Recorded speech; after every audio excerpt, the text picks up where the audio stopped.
Good morning friends. दोस्तों, मेरा नाम है पंकज बुद्धिराजा और मैं जुड़ता रहता हूं आपके साथ कुछ फाइनेंस से जुड़ी मज़ेदार जानकारियां लेके। तो दोस्तों, आज का टॉपिक जो है एक बड़ी रीसेंट न्यूज़ आई थी उससे इंस्पायर्ड है।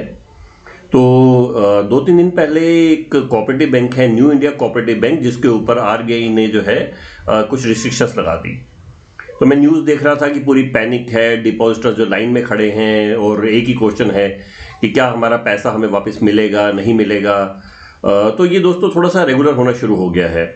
तो पिछले 10-11 साल में मेरे ख्याल से 50 से ज़्यादा कोऑपरेटिव बैंक्स हैं जिनके ऊपर जो इस तरह की प्रॉब्लम में घिरे हैं, जिनके ऊपर कुछ ना कुछ रिस्ट्रिक्शंस लगे हैं। उसमें से कुछ डूब गए हैं, कुछ बचा लिए गए हैं।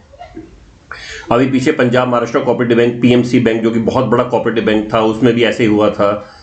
तो जनरल लोगों का ये प्रश्न होता है कि क्या बैंक्स में हमारा पैसा सेफ है। तो दोस्तों, इसके बारे में कुछ चीज़ें हैं जो मैं क्लैरिफाई करना चाहूँगा। तो जो कमर्शियल बैंक्स हैं या कोऑपरेटिव बैंक्स हैं जो कि आरबीआई के थ्रू कंट्रोल होते हैं, उसमें आरबीआई की सिक्योरिटी रहती है। तो एक आरबीआई की एक डिवीजन है, एक होली ओन्ड सब्सिडरी है by name of DICGC, deposit insurance and credit guarantee corporation. तो ये आपके बैंक डिपॉजिट को प्रोटेक्ट करती है 5 लाख तक, विच मीन्स कि हर कमर्शियल या कोऑपरेटिव बैंक में जो आपने डिपॉजिट रखा हुआ है, डिपॉजिट का मतलब ये है कि saving account, current account, fix deposit और रेकरिंग डिपॉजिट, 4 तरीके से आप पैसा रख सकते हैं। तो जो आपने प्रिंसिपल रखा हुआ है, जितने की एफडी कराई है या आरडी कराई है, प्लस जो है आपको इंटरेस्ट मिला है, या जितने का सेविंग अकाउंट में रखा हुआ है जो इंटरेस्ट मिला है, ये सारा मिला के आपको 5 लाख तक मिलता है।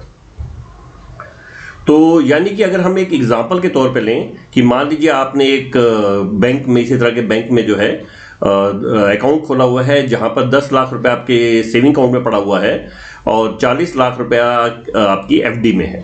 तो 50 लाख रुपए टोटल पड़ा हुआ है, प्रिंसिपल प्लस इंटरेस्ट।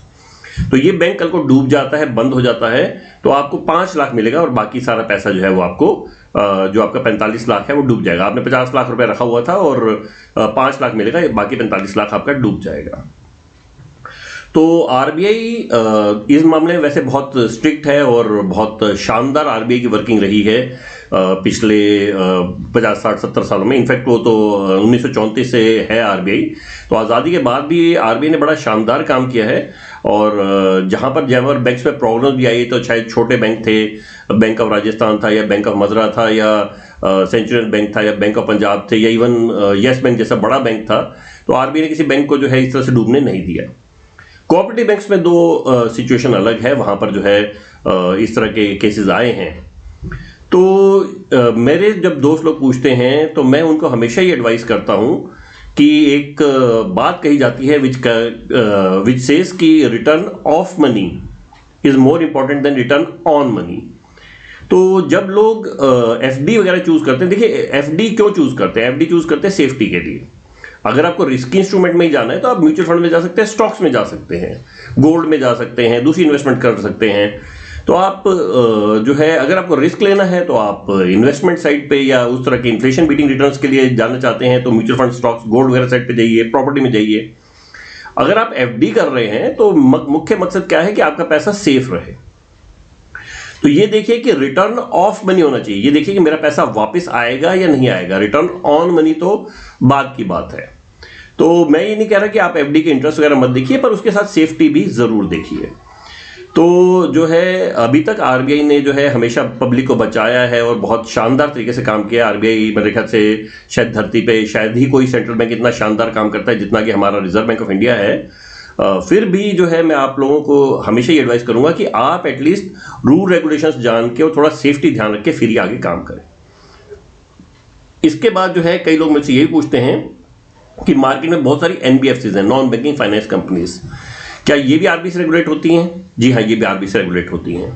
ये भी तो एफडीज लेते हैं, बिल्कुल लेते हैं। तो आपने मार्केट में देखा होगा, पहले फॉर्म्स होते थे, आजकल ऑनलाइन हो गया है। तो LIC हाउसिंग फाइनेंस है या PNB हाउसिंग फाइनेंस है या ICICI होम फाइनेंस है या बजाज फाइनेंस है या आपके श्रीराम फाइनेंस है, मुथूट है।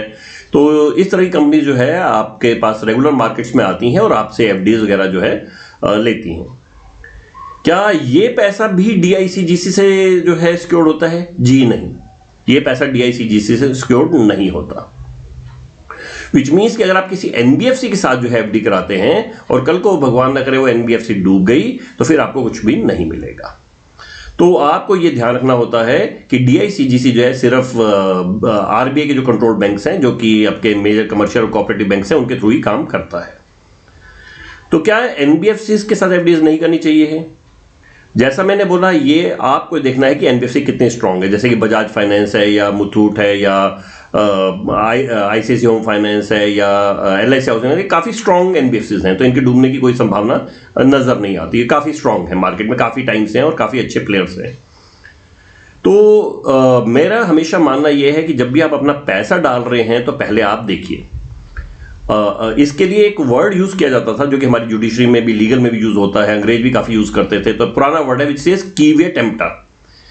कीविएट एम्प्टा कहता है बायर बीवियर। तो ये जो खरीदार है ये उसकी रिस्पॉन्सिबिलिटी है कि वो देखभाल की चीज खरीदे। जो बेचने वाला है नो डाउट उसकी रिस्पॉन्सिबिलिटी है कि वो गलत चीज ना दे, मिस सेलिंग ना करे, परंतु मेजर रिस्पॉन्सिबिलिटी जो है वो खरीदार की है देखने की कि उसने सारी चीजें ठीक से देख ली हैं, देख परख के ही चीज खरीद रहा है या आंख बंद करके चीज खरीद रहा है।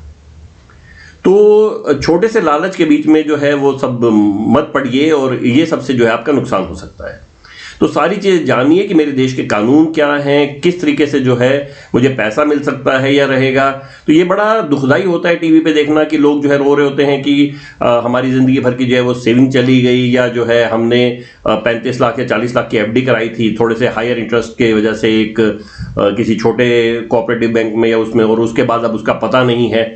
तो ये बड़ा हमें भी बुरा लगता है और देश के लिए भी अच्छा नहीं है। तो पहले ये सब चीज़ें जानिए और उसके बाद ही अपना पैसा इन्वेस्ट कीजिए। और उसके बाद दोस्तों जो है हमारे साथ जुड़े रहिए। मैं इसी तरह के टॉपिक्स पे जो है वीडियो बनाता रहूँगा। तो अगर आप चाहें तो अपने मित्रों और अपने रिश्तेदारों के साथ शेयर कर सकते हैं, और अगर आपको अच्छा लगे तो मेरे चैनल को सब्सक्राइब कीजिए। Thank you friends.